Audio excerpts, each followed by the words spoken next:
আসসালামু আলাইকুম ভিউয়ার্স, সবাই কেমন আছেন? আজকে আপনাদের সাথে শেয়ার করব কাচের বোতলে করা একটি কাজ। কাচের বোতলটাতে আমি গোলাপি কালারের রং করতে চাইছিলাম, কিন্তু আমার কাছে গোলাপি রং ছিল না, তাই আমি সাদা ও লাল রং মিশিয়ে গোলাপি রং বানিয়ে নিচ্ছি। পর বোতলের উপর রং করে নেব। এই তো রং করা কমপ্লিট।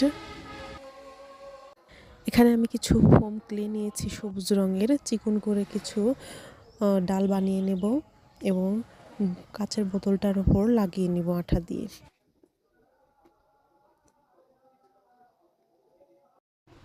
এরপর গোলাপি রঙের কিছু ক্লে নিয়ে ছোট ছোট পাপড়ির মতো বানিয়ে নেব।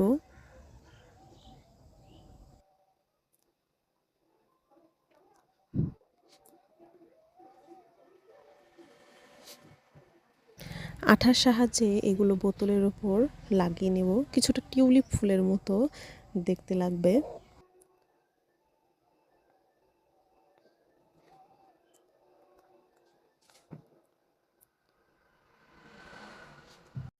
এখানে আমি আরও দুটো ফুল করে নিয়েছি হলুদ ও সাদা রঙের, আর কিছু ডেকোরেশন করে নিয়েছি।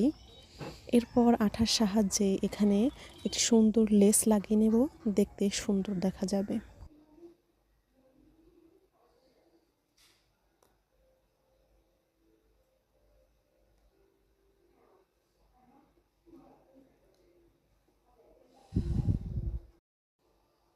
এই তো আমার কাচের বোতলটি রেডি।